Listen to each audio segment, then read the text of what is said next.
आपण पाठ शिकणार आहोत.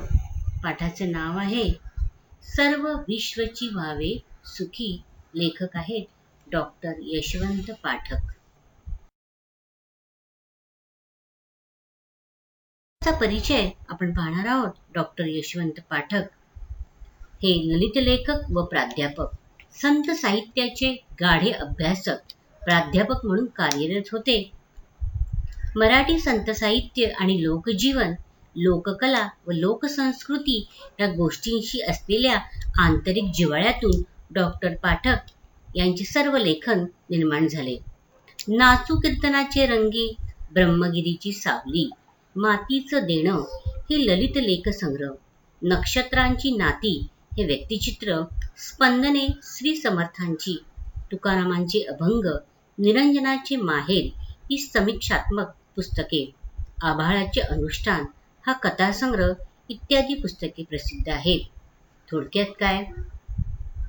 कथा, ललित लेखन, आध्यात्मिक लेखन, व्यक्तिचित्रे असे विविध प्रकारचे लेखन डॉक्टर पाठक यांनी केलेले आहे. तसेच पुणे विद्यापीठाच्या ज्ञानेश्वर अध्यासनाचे प्रमुख म्हणून त्यांनी कार्यही केलेले आहे.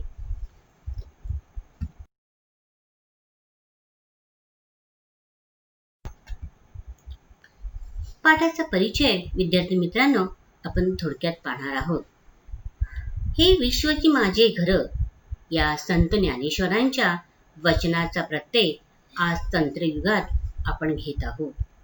या पाठात लेखकांनी सर्व संतांच्या उपदेशांमधील समान सूत्र शोधून मांडण्याचा प्रयत्न केला आहे. आपल्याला माहिती आहे विद्यार्थी मित्रांनो, आपल्या महाराष्ट्रात संतांची परंपरा फार मोठी आपल्याला लाभलेली आहे आणि या सर्व संतांनी सतत विश्वाच्या कल्याणाची चिंता वाहिली आहे. या पाठात लेखकांनी सर्व संतांच्या उपदेशांमधील समान सूत्र शोधून मांडण्याचा प्रयत्न केला आहे. कोणतेही संत परमेश्वराकडे मागणी करताना स्वतःसाठी काहीही मागत नाहीत. हे संत परमेश्वराकडे अखिल मानवजातीच्या कल्याणाची मागणी करतात. विज्ञान तंत्रज्ञानाच्या अफाट प्रगतीमुळे जग आता एक खेडे बनले आहे. थोडक्यात काय? दळणवळण आणि संपर्काच्या आधुनिक साधनांनी आपण सर्वजण जवळ आलेलो आहोत. खेड्यात प्रत्येकाला गावाची खडानखडा माहिती असते, तसे आता जगाची झाले आहे. माणूस सहजगत्या कुठेही जातो व राहतो. ज्ञानदेवांची ही विश्वची माझी घर या वचनातील संकल्पना आज प्रत्ययाला येताना दिसते, पण या संकल्पनेचे अर्धे अंग आहे. सर्वांमध्ये एकमेकांविषयी जिव्हाळा निर्माण व्हावा ही ज्ञानदेवांची इच्छा मात्र आज प्रत्यक्षात येऊ शकलेली नाही. थोडक्यात काय की आज या दळणवळण आणि संपर्काच्या आधुनिक साधनांनी वैश्विक खेड्याची संकल्पना प्रत्यक्षात आणली आहे. गाव ते जग या स्तरावर माणूस माणसाला भेटतो आहे. तो जवळ यावा, जोडला जावा. एक एक माणूस जोडला, माणसे मनाने जवळ आली की अवघी मानवता सुखी होईल. संतांच्या वाङ्मयातील हाच विचार अतिशय परिणामकारकरित्या या पाठात मांडण्याचा प्रयत्न लेखकांनी केला आहे. ही एक बाजू झाली. परंतु लक्षात घ्या, ही विश्वची माझे घर ही जी वचनातील संकल्पना आज आपल्या दळणवळणामुळे जरी शक्य झाली असली तरी मात्र माणसे मात्र आता भावनाविरहित झालेली आहेत. अखिल विश्वाचे संपूर्ण कल्याण साधण्यासाठी अजूनही सर्व संतांची शिकवण आचरणात आणण्याची नितांत गरज आहे. थोडक्यात काय? जग जवळ आलेलं आहे, परंतु माणसे मात्र मनाने जवळ आलेली नाहीत, कारण की माणसे आता भावनाविरहित होत चाललेली आहेत. एक एक माणूस जोडला जावा, माणसे मनाने जवळ आली की तरच अवघी मानवता सुखी होईल. थोडक्यात काय की अखिल विश्वाचे संपूर्ण कल्याण साधण्यासाठी अजूनही सर्व संतांची शिकवणूक आचरणात आणण्याची नितांत गरज आहे. हेच या पाठातून लेखकाने सांगण्याचा प्रयत्न केलेला आहे.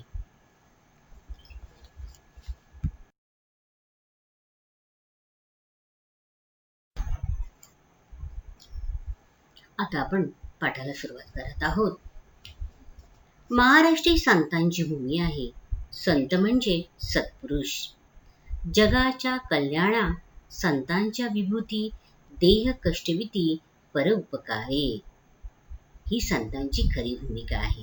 आपल्याला माहिती आहे विद्यार्थी मित्रांनो, की संतांनी आपला सर्व देह जगाच्या कल्याणाकरता झिजवला, दुसऱ्यांवर उपकार केले, परोपकारे, बरोबर ना? आपला संपूर्ण देह त्यांनी दुसऱ्यांच्या जगाच्या कल्याणाकरता झिजवला. ही संतांची भूमिका आहे. संतांच्या साहित्याचा आत्मा भक्तीबरोबरच समाज प्रबोधन, समाज कल्याण आहे. सर्व संतांनी भक्तीबरोबर समाजातील प्रबोधन केलं, समाजातील अंधश्रद्धा काढून टाकण्याचा प्रयत्न केला. संत परमेश्वराकडे स्वतःसाठी काहीही मागत नाही, परंतु बुडता हे जन न देखवे डोळा, येता कळवळा म्हणूनी, यासाठी. बघा, जग, लोक अंधश्रद्धेच्या नावाखाली त्यांचा नाश होतोय, ते बुडतायत, आणि त्यांच्यावर दया करण्यासाठी, त्यांचा कळवळा येण्यासाठी या सर्व संतांनी आटोकाट प्रयत्न केले.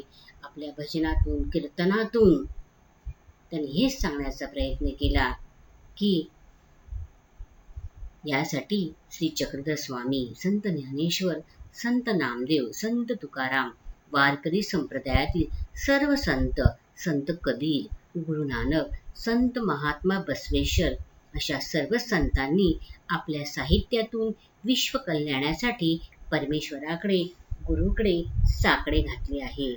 साकडे घातले आहे म्हणजे विनवणी केली. सर्व संतांनी आपल्यासाठी काहीच मागितलं नाही, सर्वांसाठी, जगाच्या कल्याणासाठीच त्यांनी परमेश्वराजवळ कायम विनवणी केली, प्रयत्न केला. संत ज्ञानेश्वरांपासून अगदी आधुनिक संत गाडगे बाबा यांच्यापर्यंत सर्व संतांच्या प्रार्थना म्हणजे मानवतेचा आविष्कार आहे. त्यांच्या प्रार्थनेमध्ये विश्वकल्याण, माणुसकी व सहृदयता यांचे प्रतिबिंब दिसते. माणसाच्या मनातील माणुसकीचा झरा जिवंत असेल तरच विश्वकल्याण शक्य आहे. लक्षात घ्या, हे महत्वाचं आहे की आपल्या मनामध्ये माणुसकी आणि दुसऱ्यांबद्दल हृदयामध्ये प्रेम पाहिजे. माणुसकीचा झरा जर खरोखरच आपल्या हृदयातून वाहिला तर दुसऱ्यांच्या वेदना आपण समजू शकतो, दुसऱ्यांचं दुःख आपण जाणू शकतो, आणि तेव्हाच विश्वकल्याणच शक्य आहे. कारण मी पासून आम्ही या संकल्पेप्रमाणे, बघा, मी पासून आम्ही, मी म्हणजे अहंकारपणा. हा अहंकारपणा तुमच्यामध्ये नको आहे.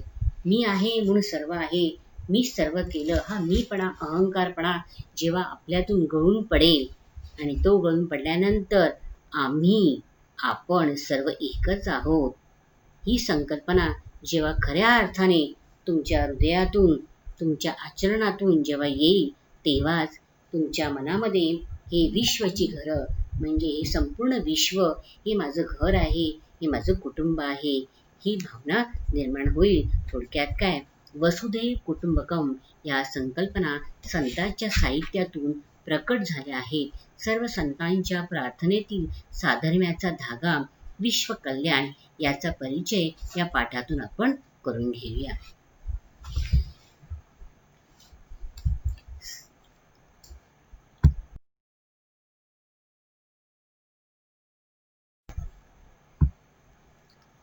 संत ज्ञानेश्वरांच्या ज्ञानेश्वरी या ग्रंथात पसायदान आहे. आता आपण एक एक महत्वाच्या काही संतांच्या भूमिका बघणार आहोत की विश्व कल्याणाची त्यांनी कशा प्रकारे भूमिका बजावली. संत ज्ञानेश्वरांच्या ज्ञानेश्वरी या ग्रंथात पसायदान आहे. पसायदान म्हणजे काय हो?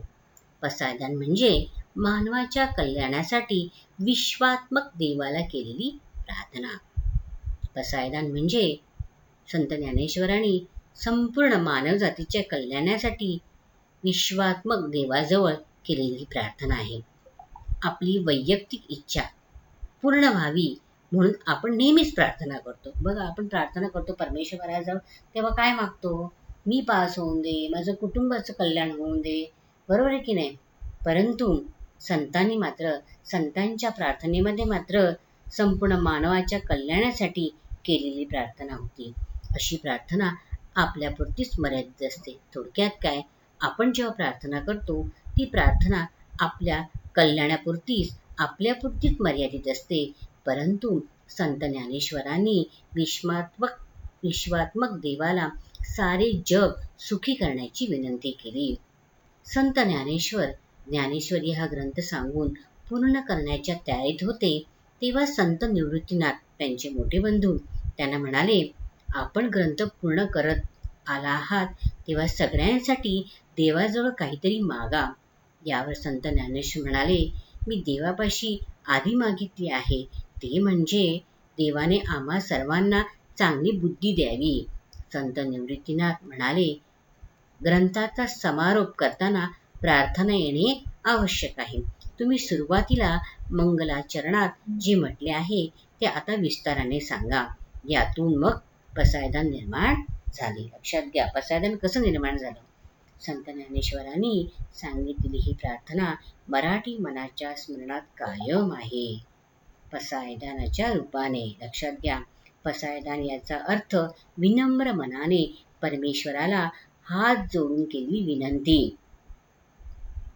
निसर्गातील फुले, फळे, वृक्ष, नद्या, निर्झर, समुद्र, सूर्य, चंद्र, तारे एकोप्याने राहतात. त्यांचा दाखला म्हणजे उदाहरणा देत संत ज्ञानेश्वरांनी आपल्याला पटवण्याचा प्रयत्न केला आहे.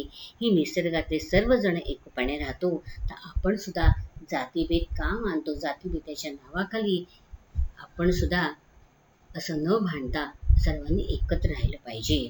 आपणही गुण्या गोविंदाने राहावे, हे संत ज्ञानेश्वरांनी सांगितले. संत ज्ञानेश्वरांनी पसायदानात म्हटले आहे, बघा, जे खळांची व्यंकटी सांडो, तया सत्कर्मी रती वाढो, भूता परस्परे जडो, मैत्र जीवांचे, दुरितांचे तिमिर जाओ, विश्व स्वधर्म सूर्ये पाहो, जो जे वांछिल तो ते लाहो, प्राणी जात. बघा, किती सुंदर अशा या ओळी आहेत.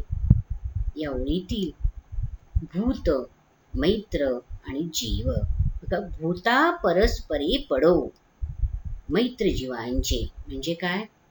या ओळीतील भूत, मैत्र आणि जीव हे 3 शब्द खूप महत्वाचे आहेत. देह धारण करणारा प्रत्येक जण भूत आहे. म्हणजे जो या सृष्टीमध्ये ज्याने देह धारण केलेला आहे ते सर्वजण भूत आहेत. म्हणून जगातील आपण देह धारण करणारी सगळी माणसे आपण भूत आहोत. पण फक्त माणसेच नव्हे, तर सूक्ष्म जीवांपासून ते हत्ती, गेंडे यासारखे सुद्धा सर्व प्राणी मात्र सुद्धा भूत आहेत. कारण त्यांनी सुद्धा काय केलेलं आहे? देह धारण केला आहे. तसेच वृक्षवेली या सुद्धा सजीवच आहेत, त्या सुद्धा भूत आहेत. या सर्वांच्या मनात एकमेकांबद्दल, बघा, भूता परस्परे पडो, मैत्र जीवांचे, मैत्री निर्माण झाली पाहिजे या जीवांमध्ये. थोडक्यात काय, की आपण ज्याने देह धारण केला आहे ते सर्वजण या पृथ्वी तलावर ते भूत आहोत. आणि या सर्वांच्या मनात एकमेकांबद्दल निर्मळ, पवित्र अशी प्रेमभावना निर्माण झाली पाहिजे. ही इच्छा ज्ञानदेव देवाजवळ व्यक्त करतात. जात, धर्म, भाषा, प्रांत वगैरे गोष्टीवरून आपण अनेकांना शत्रू समजतो. या भावना बाह्य गुणांवर अवलंबून आहेत. ज्ञानदेव या गोष्टींच्या पलीकडे जायला सांगतात.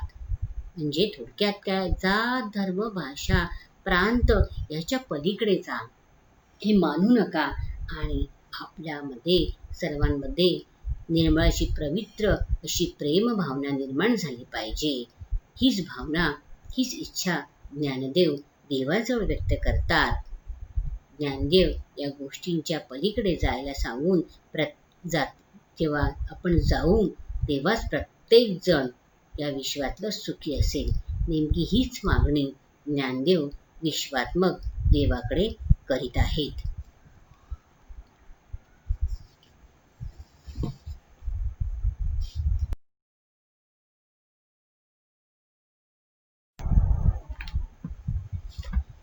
माणसाने आपल्या मनातील दुष्टावा नाहीसा केला पाहिजे. दुष्टावा म्हणजे दुसऱ्यांबद्दल दुष्ट वाईट विचार. संत ज्ञानेश्वरांनी याला खळांची व्यंकटी सांडो, खळांची व्यंकटी सांडो असे म्हटले आहे. किंवा दुरितांचे तिमिर जाओ, तिमिर म्हणजे अंधकार. बघा, दुरित म्हणजे दुष्कर्म, वाईट कृत्य. या जगातून दुष्कर्माचा काय जाऊन दे, तिमिर अंधार नाहीसा हो. ज्याला जे जे हवे ते ते मिळो अशी विश्व कल्याणाची प्रार्थना त्यांनी केली. असेच मागणे संत नामदेवांनी सुद्धा परमेश्वराकडे मागितले आहे. थोडक्यात काय, मी सुरुवातीला सांगितलं, सर्व लेखकांनी सुद्धा हेच सांगण्याचा प्रयत्न केलाय की सर्व संतांनी आपल्यासाठी काही न मागता सर्व विश्वासाठी मागितलेलं आहे. असेच मागणे संत नामदेवांनीही परमेश्वराकडे मागितले आहे. नामदेवांच्या एका अभंगात नामदेव म्हणतात, अहंकाराचा वारा न लागो राजसा, माझ्या विष्णुदासा भाविकांसी. संत नामदेवांनी देवाला अशी विनंती केली आहे की देवा, मला अहंकाराचा कुठलाही वारा लागू नये. राजसा म्हणजे परमेश्वरा, हे देवा, हे राजसा, हे देवा, मला सतत नम्र राहू दे. मला कधीही अहंकार होऊ देऊ नकोस. माणसात उर्मटपणा आला तर तो कधीही यशस्वी होत नाही. आणि विद्यार्थी मित्रांनो, सतत आपल्यामध्ये लक्षात घ्या, नम्रपणा हा गुण महत्वाचा आहे. आपल्याला आयुष्यात मोठे व्हायचे असेल तर नम्र राहायला हवे. विनम्रता केव्हाही जगाला आपलेसे करते. थोरांची चरित्रे सुद्धा आपल्याला हेच शिकवतात. संत एकनाथांनी सर्वानुभूती भगवत भाव हाची निजभक्तीचा ठाव असे म्हटले आहे. प्राणी मात्रात मैत्री असली की विश्व आनंदाने राहू शकते. प्राणी मात्र म्हणजे कोण? आपण सर्व. मैत्री म्हणजे नुसते देणे घेणे नव्हे. बघा, मैत्री आपली कामापुरती नसता कामा नये, तर ती आपण सुखदुःखांशी एकमेकांच्या सहभागी झाल्या पाहिजे. नुसतं सुखातच नाही, दुःखाशी सुद्धा आपण सहभागी झालं पाहिजे. त्याचं दुःख आपण वाटून घेतलं पाहिजे. मानवी सुखदुःखाशी सहृदय मनाने समरस होणे, दुसऱ्याच्या आनंदात आनंद मानणे आणि महत्वाचं म्हणजे दुसऱ्याच्या दुःखास त्याला आधार देणे हा आपला आणि तो परका असे मनात कधीही न आणणे. असे झाले तरच जीवाचे मैत्र होते. जीवाचे मैत्र होते म्हणजे तरच ती खरी मैत्री, तरच त्या दोन जीवांमधली मैत्री म्हणू आपण. नंतर नुसती कामापुरती मैत्री असून चालत नाही. संत एकनाथ सर्वानुभूती भगवत भाव असे म्हणतात. तर संत ज्ञानेश्वर यासाठी काय म्हणतात? भूता परस्परे पडो मैत्री जीवांची. थोडक्यात काय, दोन्ही एकनाथ म्हणा असून दे किंवा संत ज्ञानेश्वर असून दे, दोघांचं म्हणणं एकच आहे की सर्व जे जीव आहेत, प्राणी मात्र आहे, सर्वांमध्ये मैत्रीचं नातं पाहिजे. म्हणजे थोडक्यात काय की सर्वानुभूती भगवत भाव म्हणजे प्राणी मात्रांशी मैत्री केली पाहिजे. इथे मैत्री म्हणजे काय? मैत्री म्हणजे माणसाच्या सुखदुःखांची समरस होणे आणि असे समरस होताना आपपरभाव म्हणजे हा आपला तो दुसऱ्यांचा ही भावना न बाळगणे. हे लक्षात घ्या विद्यार्थी मित्रांनो की थोडक्यात काय, संत रामदास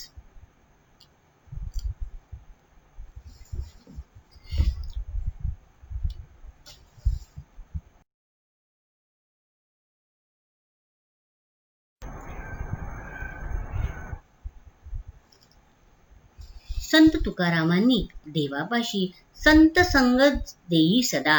बघा, हेच परमेश्वरा, मला नेहमी संत संग म्हणजे सहवास, नेहमी चांगल्या लोकांचा, सत्विचारांचा, संतांचा सहवास लाभू दे, असे मागणे मागितले आहे. संतांच्या संगतीमुळे चार माणसे एकत्र आली तर चांगल्या प्रकारचे काम उभे राहते. लक्षात घ्या, संत तुकारामांची अगदी अभंग म्हणजे साधे सोपे अभंग, अगदी सहज समजण्यासारखे.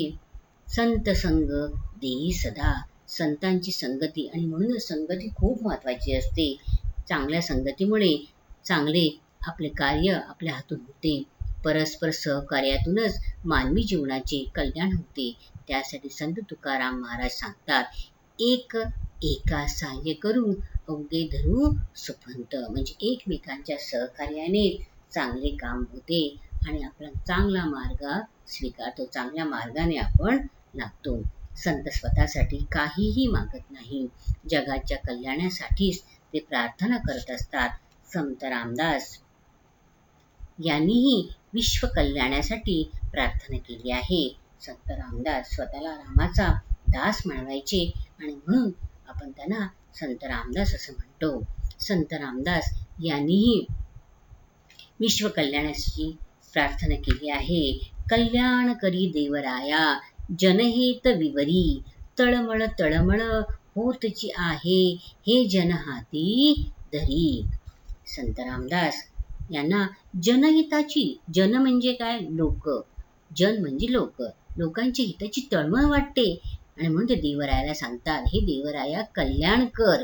म्हणून ते परमेश्वराजवळ सर्वांचे कल्याण कर असे मागणे मागतात. संत गाडगे महाराज यांनी संत गाडगे महाराज हे आधुनिक विचारांचे संत. सामाजिक प्रबोधन करताना प्रत्यक्ष त्यांनी कृतीवर भर दिला. आपण जेव्हा दुसऱ्यांना सांगण्यापेक्षा ते कोणतेही चांगलं कार्य आधी स्वतःपासून आपल्या आचरणात आणायचं, हे लक्षात घ्या. त्यांनी सुद्धा प्रत्यक्ष कृतीवर भर दिला. वेळ वाया घालवणे, व्यर्थ गप्पा मारत बसणे हे संत गाडगे महाराजांना मान्य नव्हते. त्यापेक्षा सर्वांनी काय व्हावं, शिक्षित व्हावे, यावर त्यांचा कटाक्ष होता. शिक्षणाचे महत्त्व सांगताना संत गाडगे महाराज म्हणतात, नको धर्मकृत्ये पैसा खर्चून या, घेण्यासाठी विद्या तोच खर्चा. बघा, नको धर्मकृत्ये पैसा खर्च करून या. त्यावेळी समाजामध्ये अंधश्रद्धा होती, अज्ञान होतं, शिक्षणाचा अजिबात गंध लोकांना नव्हता. लोक अशिक्षित होते आणि अशिक्षित असल्यामुळे बरोबर ना, समाजामध्ये देवाच्या नावाखाली अनेक वाईट रूढी परंपरा चालू होत्या. त्याच्यामुळे देवाला नवस केले जात. ते नवस पूर्ण करण्यासाठी बकरी, बरोबर की नाही, नंतर कोंबड्या कापले जात आणि त्याच्यासाठी लोक हा नवस पूर्ण करण्यासाठी अक्षरशः कर्ज घेत, कर्जबाजारी होत. आणि तेव्हाच संत गाडगे महाराज म्हणतात की हा पैसा नको त्या धर्मकृत्याच्या नावाखाली खर्च न करता त्याच पैशाचा उपयोग तुम्ही शिक्षणासाठी करा. विद्या, बघा म्हटलेलं आहे, घेण्यासाठी विद्या म्हणजे शिक्षण घेण्यासाठी तो पैसा खर्च करा, स्वतःचा उद्धार करा. आणि मग शिक्षणाने माणसाचा विचारामध्ये फरक पडतो, तो माणसाचा स्वतःचा उद्धार होतो. स्वतःचा उद्धार करा प्रयत्नाने, शक्तीने, मुक्तीने सुखी व्हावे, तेव्हाच तुम्ही काय व्हाल, सुखी व्हाल. म्हणजे नको तो पैसा धर्मकृत्याखाली खर्च करण्यापेक्षा तोच पैसा तुम्ही शिक्षणासाठी खर्च करा. शिक्षणाने तुम्ही स्वतःचा उद्धार करा. शिक्षणामुळे माणूस सुसंस्कृत व्हावा, माणूस जोडला जावा, त्यातून मानवाचे कल्याण व्हावे, हे संत गाडगेबाबांनी सांगण्याचा प्रयत्न केलेला आहे.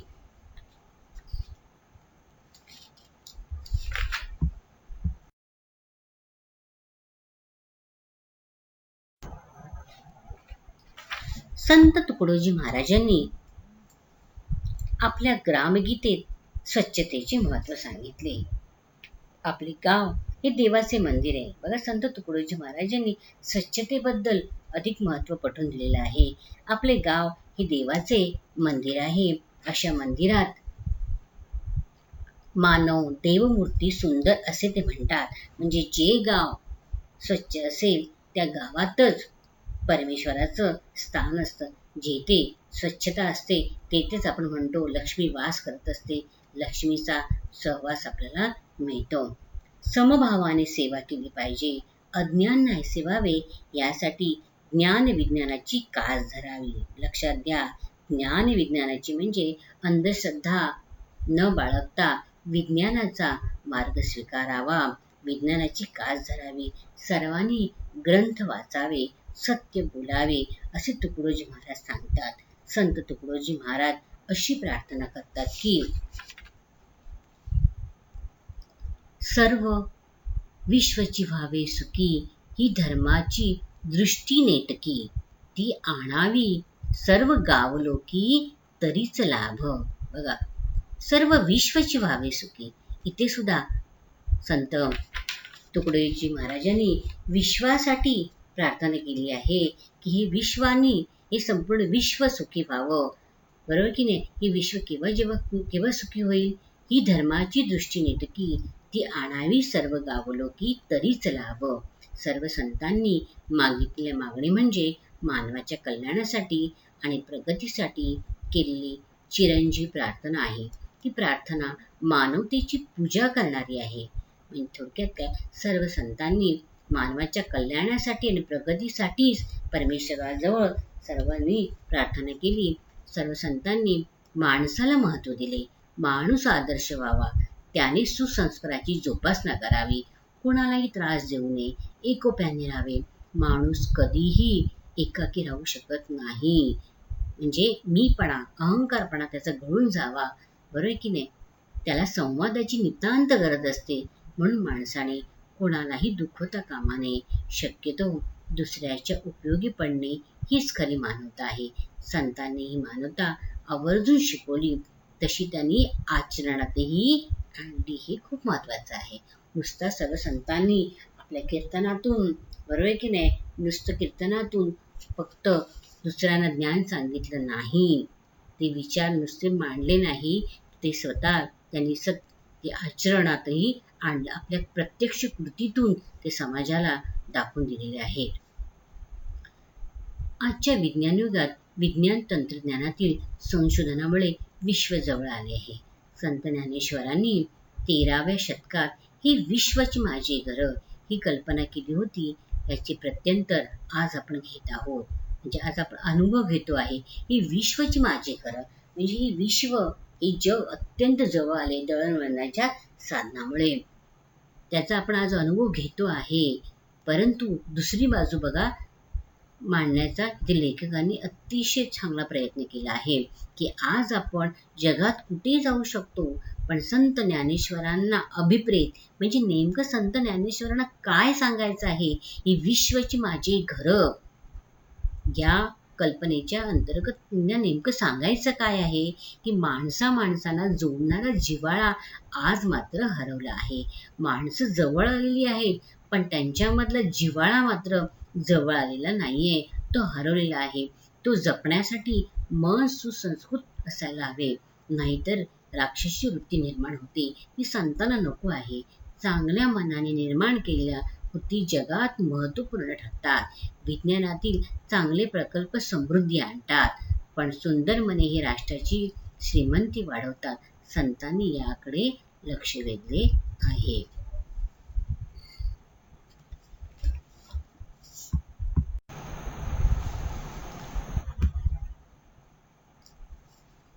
वडाचे झाड कायम नम्र असते, ते सगळ्यांना सावली देते.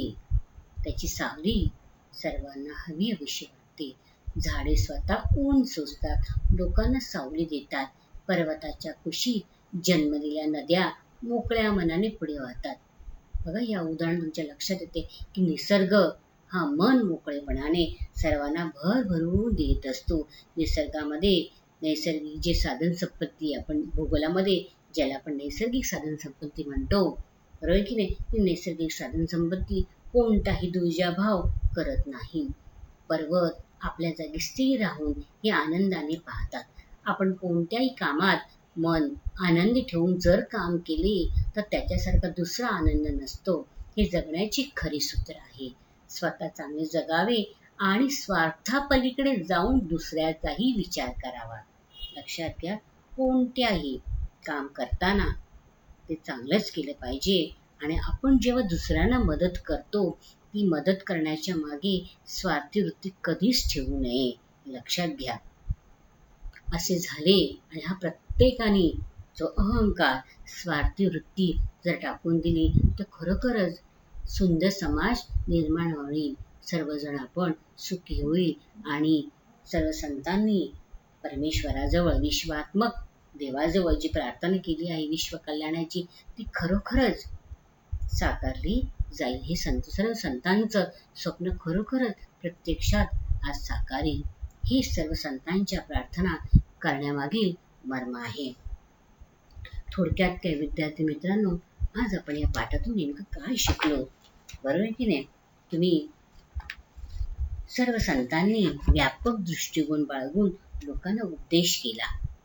सर्व लोकांनी एकमेकांशी प्रेमाने वागावे, एकमेकांना अडीअडचणीत असलेल्या सर्वांना मदत करावी, सर्वांमध्ये सहकार्याची भावना हवी. या तऱ्हेने सर्वजण वागू लागले तर समाजामध्ये शांती नांदेल, माणसे सुख समाधानाने जगू लागतील. या अशा वातावरणातच माणसे प्रगती करू शकतात. अशा वातावरणामध्ये चोऱ्यामाऱ्या होणार नाही, दंगेधोपे होणार नाही, कोणाची पिळवणूक होणार नाही, कोणावर अन्याय होणार नाही, कोणाची फसवणूक होणार नाही. एकंदरीत ही सर्व व्यवस्था ही न्यायावर आधारलेली राहील. म्हणून सर्वांनी एकोप्याने राहावे असे सर्व संत सांगत आलेले आहेत. इतर जणांशी सहृदयतेने समरस झाले पाहिजे. सर्वांनी शिक्षण घेतले पाहिजे, वैज्ञानिक दृष्टिकोन बाळगला पाहिजे. ह्याच मोलाचा सर्वांनी आपल्या सर्व संतांनी संदेश देण्याचा प्रयत्न केलेला आहे. तर दुसरी एक बाजू आहे, ती लेखकाने उत्तमरित्या मांडलेली आहे. एक खंत आहे. ती कोणती खंत आहे? की सध्या जवळजवळ सर्वांच्या मनात इतरांबद्दल जिव्हाळा राहिलेला नाही. जरी आपण दळणवळणाच्या आणि आधुनिक साधनांमुळे आपलं जग जवळ आलेलं आहे, तरी सुद्धा आज आपण अगदी साध्या साध्या प्रसंगात माणसे हमरातुमरीवर येतात. कोणी मागे हटायला तयार नसतं. आधी साधा बसमध्ये चढताना सुद्धा लोक धक्काबुक्की करतात आणि धक्काबुक्की करताना सुद्धा, बरोबर की नाही, आपण त्याच्यामुळे कधी कधी साधे बसमध्ये चढताना लोक धक्काबुक्की करतात. त्यामुळे मुले, म्हातारी माणसे, आजारी माणसे व अपंग यांचे तर खूप हाल होतात. काही जण बघतो आपण दुधामध्ये भेसळ करतात, अन्नपदार्थात भेसळ करतात. त्यामुळे कित्येकांना विषबाधा होते. म्हणजे हे करताना बरोबर की नाश काय आहे आणि किती जणांवर होतो आहे, त्याचा परिणाम शरीरावर किती होतो आहे हे न बघता फक्त पैसा कमवण्यासाठी ही त्यांच्यामध्ये वृत्ती निर्माण होत आहे. काही जणांना तर वेळप्रसंगी प्राणी गमवावे लागतात. कधी कधी वाईट बांधकामामुळे रस्त्यावर भीषण अपघात घडतात, घरे कोसळतात, पूल कोसळतात, अनेकांचं अतोनात नुकसान येतं. या माणसांवर कोणती संकटे कोसळतात, कोणत्या दुःखाला त्यांना तोंड द्यावं लागतं, याबद्दल भ्रष्टाचाऱ्यांना त्याचा खेद नसतो, ना खंतही वाटत नाही. थोडक्यात काय की स्वतःच्या स्वार्थी वृत्तीमुळे फक्त स्वतःचा फायदा बघताना या माणसांना इतरांबद्दल जिव्हाळा वाटत नसतात. अशी वाईट कृत्ये अनेक लोकांकडून घडून येत असतात.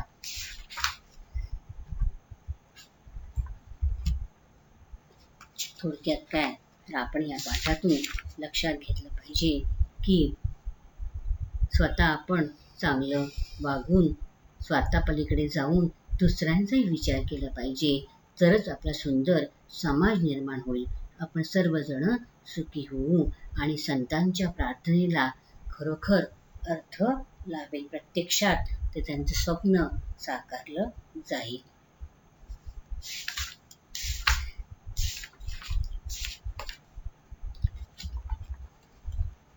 एकंदरीत काय की सर्व संतांनी मानवतेच्या कल्याणाची चिंता वाहिली. सर्वांनी एकमेकांशी गुण्यागोविंदाने नांदावे, कोणाला त्रास देऊ नये, सहकार्य करावे. हे सर्व संतांच्या शिकवणुकीचे सार आहे. आणि अशा प्रकारे आज आपण बघतो आहे की सर्व संतांनी सतत विश्वाच्या कल्याणाची चिंता वाहिली आहे. जग जवळ आले परंतु माणसामध्ये दुरावा मात्र वाढला आहे. माणूस विश्वव्यापक व्हावा यासाठी संतांनी आपले आयुष्य झिजवले, पण माणूस मात्र संकुचित झाला आहे.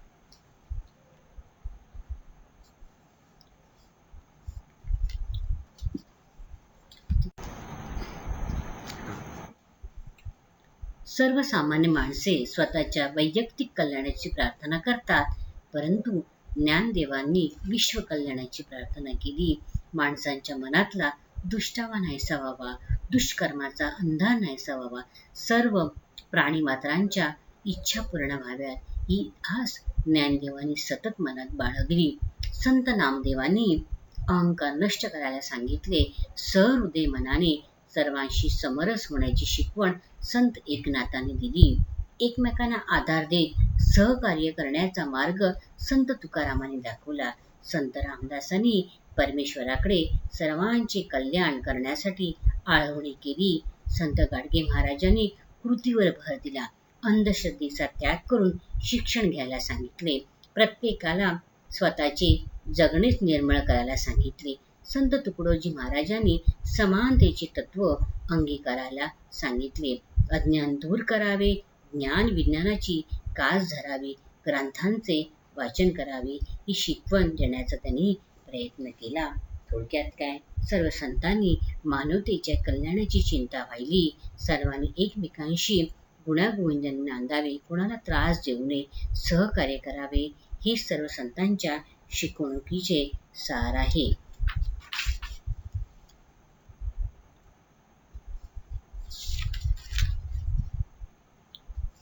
धन्यवाद विद्यार्थी मित्रांनो.